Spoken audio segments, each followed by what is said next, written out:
नहीं, ये मतलब ऐसे सिर्फ कहना उचित नहीं होगा, पहले तो क्योंकि हम। हमें अर्थ बताइए इसका है क्या ये। हाँ हाँ।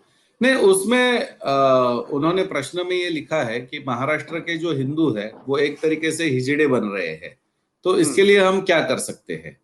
तो हम्म। जो जय जी ने जो उत्तर दिया था कि हिंदुओं को एक तरीके से, जो हमारे यहाँ पर मतलब आर्म्स एक्ट लाया गया और आर्म्स एक्ट ला करके हिंदुओं को शस्त्र विहीन किया गया, और फिर प्रचार ऐसे किया गया कि हिंदू जो है वो हमेशा से आक्रामक रहा है और हिंदुओं ने बहुत सारे लोगों पर अत्याचार किए हैं।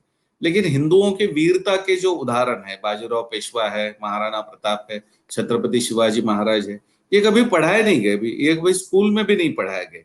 मतलब हम तो एनसीईआरटी के इतिहास को लेकर के इतने सारे आंदोलन कर चुके हैं कि 60 पन्नों में आप केवल दिल्ली के सुल्तान पढ़ा रहे हैं, और छत्रपति शिवाजी महाराज का इतिहास केवल 4 लाइन में, महाराणा प्रताप 2 लाइन में।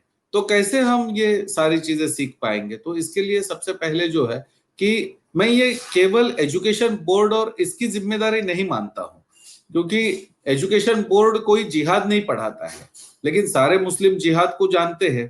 तो जो उनके परिवारों में जो बातें हैं, परिवारों से जो उनको एक तरीके से कहेंगे कि जो मानसिक सपोर्ट मिलता है, इच्छा होती है, तैयारी होती है, तो वैसे ऐसे हमें प्रयास करनी चाहिए कि जो हिंदू धर्म है, हिंदुओं की जो अनेक ऐसे बातें है कि जिसमें वीरता आती है, तो ऐसी बातों को हमें बताना चाहिए, सिखाना चाहिए, तब जाकर के ये बातें दूर हो सकती है।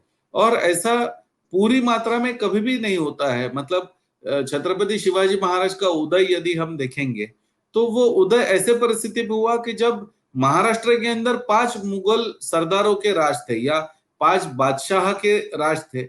ऐसे परिस्थिति में छत्रपति शिवाजी महाराज का उदय हुआ और हिंदवी स्वराज्य भी बन गया।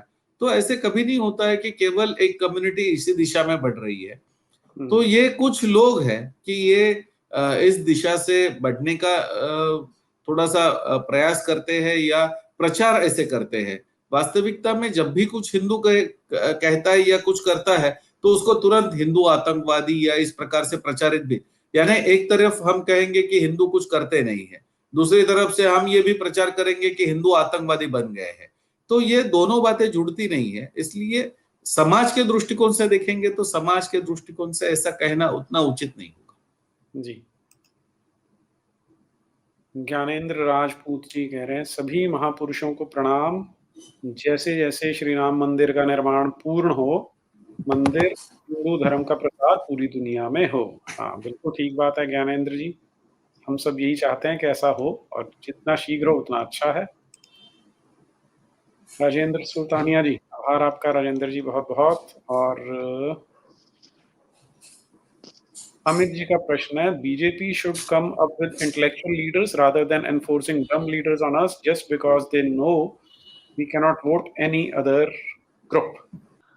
तो अमित जी, आप की बात ठीक है कि वहां पर रिसर्च और एनालिसिस, डेवलपमेंट, लीडरशिप डेवलपमेंट, इस पर बहुत प्रयास करने की आवश्यकता है, क्योंकि एक हिंदू नेतृत्व जितना कर पा रहे हैं उतना कर रहे हैं, उनकी क्षमता के अनुरूप, उनकी क्षमता से आगे बढ़ के कर रहे हैं।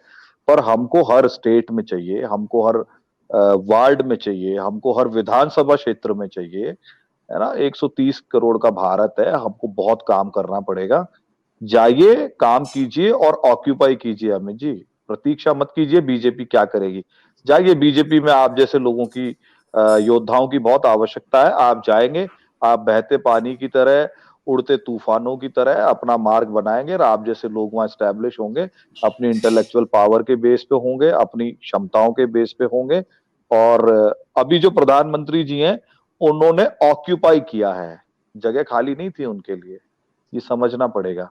तो मक्कार, झूठे, लंपट लोग राजनीतिक पार्टियों में बहुत जल्दी स्थान बनाते हैं, क्योंकि आप जैसे, हम जैसे बहुत सारे लोग अपनी इंटेलेक्चुअल वर्किंग, अपनी ग्राउंड एक्टिविटी उसी में उलझे रहते हैं। जाइए, कब्जा कीजिए, सनातन धर्म की सेवा कीजिए।